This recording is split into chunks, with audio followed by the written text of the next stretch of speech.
Bonjour à toutes et à tous et bienvenue dans Actuel. Au sommaire de cette édition, au Pakistan, pays très conservateur, elles œuvrent à l'émancipation des femmes. Rencontre avec les membres de l'ONG Aware Girls qui vient d'être primée en France. Patriarcat, revenge porn, taxe rose, le champ lexical féministe s'élargit avec la génération 2.0. Rencontre avec Clarence Edgar Rosa, auteur des gros mots du féminisme. Et enfin, cinéma, un film franco-algérien brise le tabou des violences faites aux femmes en Algérie. Primée à l'international, cette fiction n'est diffusée que de façon confidentielle dans son pays. Mais pour commencer, une bonne nouvelle. En Turquie, grâce à une mobilisation massive et rapide, les autorités ont retiré un projet de loi très controversé de l'AKP, le parti au pouvoir.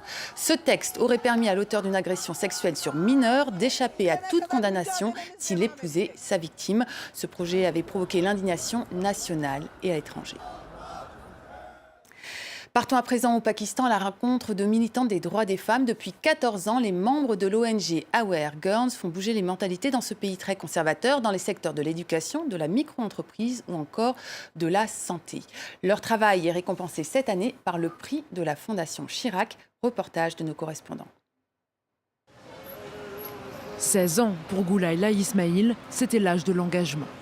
En 2002, elle fonde l'ONG Aware Girls avec sa sœur. Un travail qui, chaque jour, les met en danger au Pakistan. Lorsque vous souhaitez changer le système, ceux qui en bénéficient résistent et essayent de vous faire du mal.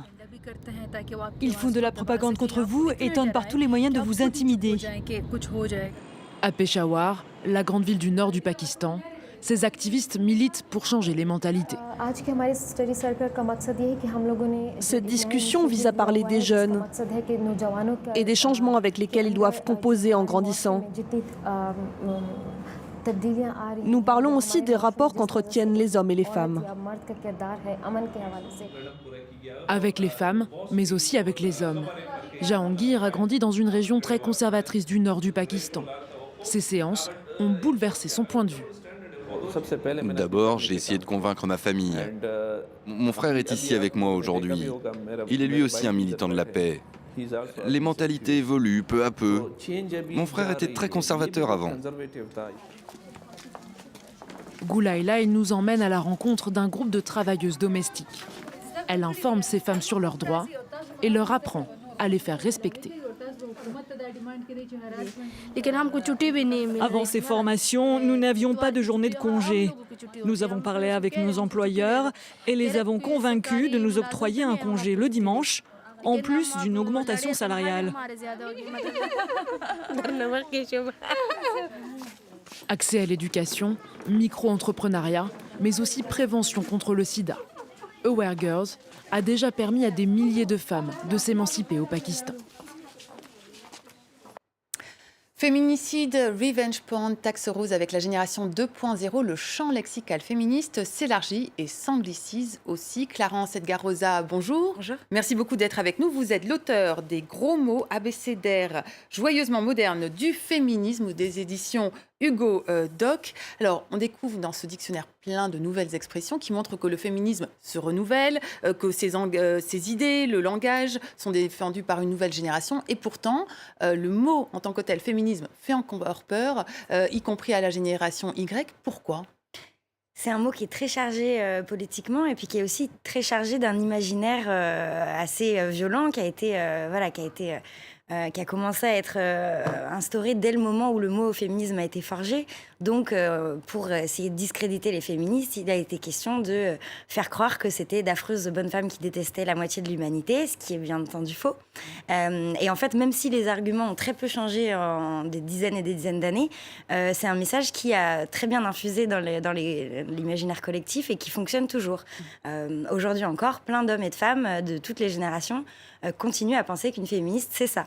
Y compris parmi ceux qui défendent l'égalité homme-femme, ils se disent « Ah non, non, je ne suis pas féministe ». Oui, tout à fait. Il y a aussi beaucoup exactement cette fameuse phrase « Je ne suis pas féministe, mais », après laquelle, en général, on déroule tout l'argumentaire et la pensée féministe.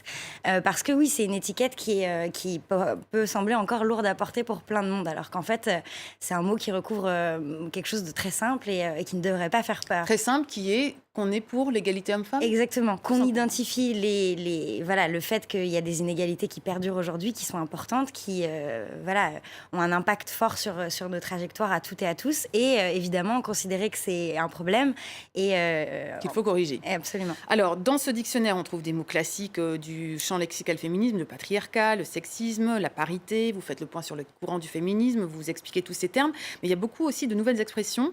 En anglais, souvent, badass, par exemple, les femmes fortes et cool, le mansplaining, le fait que les hommes coupent la parole aux femmes ou au contraire prennent la parole à leur place. Pourquoi est-ce que tous ces mots sont anglais? En effet, il y en a beaucoup qui sont anglais. Je pense que c'est d'abord parce que la langue anglaise se prête plus à fabriquer ces mots valises-là que la langue française. Et puis aussi, c'est des mots qui s'exportent beaucoup plus quand ils viennent des États-Unis que d'ailleurs. Donc, c'est des mots qu'on finit par intégrer le vocabulaire féministe francophone. Dans ce dictionnaire, on voit aussi qu'il y a beaucoup d'après les expressions qu'on voit, on a l'impression quand même que le contrôle de la sexualité des femmes ou le dénigrement de la sexualité féminine est encore extrêmement vivace. Est-ce que, alors je cite certains mots, alors il y a revenge porn par exemple, qui est la diffusion sur les réseaux sociaux de vidéos à caractère sexuel sans le consentement de la personne, d'images. Ça veut dire souvent c'est la revanche d'un ex qui a été remercié. Slut shaming, une façon de dénigrer aussi les femmes. Je traduirai pas en français parce que c'est quand même assez virulent. Est-ce que ça montre que finalement la libération sexuelle des années 70 c'était qu'un mirage?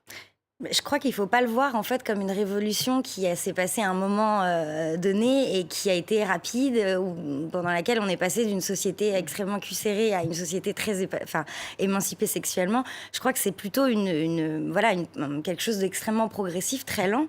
C'est vrai progressif avec des reculs. Ben, c'est ça a été vraiment semé d'embûches, mais déjà dans les années de 60 à 80, il y avait pas mal d'embûches déjà. Et c'est vrai que ça se poursuit, donc c'est très lent. C'est pour ça que c'est dangereux et un peu vain, je pense, de croire que tout ça, c'est derrière nous et qu'au final, on est arrivé. On n'est pas du tout arrivé. Et en effet, vous parliez du slut-shaming, mais ce double standard-là, à savoir une sexualité qui est valorisée chez les hommes, dont on attend qu'ils soient des don Juan, qui multiplient les conquêtes, qu'ils soient hétéros ou pas d'ailleurs, et une sexualité qui est exactement la même et qui est sanctionnée quand c'est une femme dont il est question. Ça, c'est très prégnant, c'est pas nouveau et c'est encore très, très puissant aujourd'hui. Et c'est très puissant aujourd'hui. Une dernière question très rapidement. Les hommes dans tout ça, dans le féminisme, c'est quoi leur place? C'est une place qui reste un peu à définir. Je pense qu'il y a un gros chantier, qui est un chantier passionnant d'ailleurs, sur lequel on est vraiment aujourd'hui. Les hommes peuvent absolument être féministes. Les hommes ont leur place dans ce combat. Ça concerne pas que les femmes. Ça concerne tout le monde, même si, bien entendu, il est important de rappeler quand même que les premiers dindons de la farce, c'est quand même les femmes. Mais bien sûr, les hommes y ont leur place. On a besoin d'hommes qui soient des alliés de la cause féministe. Parce qu'eux-mêmes aussi souffrent de certains clichés. Bien entendu, oui. Bien sûr, les stéréotypes du masculin sont très prégnants encore aujourd'hui et peuvent être particulièrement douloureux. Mais voilà, c'est aussi une place à trouver parce que je crois que c'est important de rappeler que les femmes, on nous a enjoint à vraiment questionner ce qu'était la féminité et ce qu'étaient les attentes de la société à notre égard depuis très longtemps. Par contre, les questionnements sur la masculinité sont beaucoup plus récents, beaucoup moins foisonnants. Et je pense que c'est intéressant pour les hommes aujourd'hui de se questionner sur ce rôle qu'on attend d'eux et puis éventuellement de remettre en question un rôle qu'on veut leur imposer et qui ne correspond pas à ce qu'ils souhaitent. Je vous remercie beaucoup, Clarence Edgarosa. Et je rappelle donc les gros mots du féminisme abécédaire, joyeusement moderne, aux éditions donc Hugo Doc. Pour finir, un film, La femme Méduse, primé plusieurs fois dans des festivals internationaux, mais à peine diffusé en Algérie. Et pour cause, ce moyen métrage s'attaque aux violences faites aux femmes dans ce pays. Narimen Laoudi et Renaud Lefort. Césarée, actuelle Cherchel et ville antique d'Algérie. C'est dans ce décor que les scénaristes de Kindil El-Bahr ont choisi de parler de la violence faite aux femmes. Une façon de suspendre l'histoire dans le temps. Le fascisme qui concerne le corps des femmes n'existe pas que maintenant dans ce pays, mais depuis longtemps et dans beaucoup de pays, dans beaucoup de régions du monde. Donc on avait vraiment envie de prendre le large pour que ça concerne tout le monde. Prendre le large et se détendre quelques instants. C'était le seul tort de Nfissa. Cette jeune mère de famille se fera lyncher à mort par un groupe d'hommes. Désemparée, son mari ne sait pas ce qui lui est arrivé et se trouve confronté à l'immobilisme des autorités.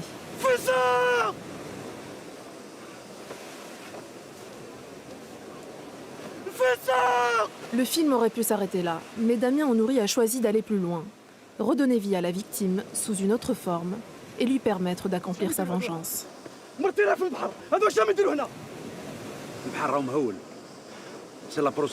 Le film n'a pas laissé indifférent le public parisien. Non, c'est vraiment un bon film étonnant et assez choquant, assez violent. Il nous entraîne dans une légende d'une femme qui viendrait se venger et qui hante les esprits plus que d'ailleurs elle ne tue, parce que je pense que tous les hommes violents et violeurs sont hantés par leurs victimes. J'espère vraiment que la télévision algérienne aura le courage de diffuser un film comme ça, oui. Le réalisateur fait le choix de montrer des corps sensuels et pleins de vie, ce qui est rare dans le cinéma algérien. Moi, clairement, je travaille la question du corps. Comment saisir les vibrations du corps humain, comment saisir, retranscrire la vie avec ma caméra. Et donc, c'est pour ça que ça se fait naturellement. Adila Bendimerad, Damien Onouri et d'autres incarnent cette nouvelle vague de cinéma algérien. Un cinéma plus affranchi, libre et novateur. Voilà, c'est la fin de cette émission. Vous pouvez continuer à nous suivre sur les réseaux sociaux. Et en cette semaine de lutte contre les violences faites aux femmes, nous relayerons bien sûr toutes vos actions et événements qui auront lieu partout à travers le monde. Merci à toutes et à tous d'avoir été avec nous. À très vite sur la toile.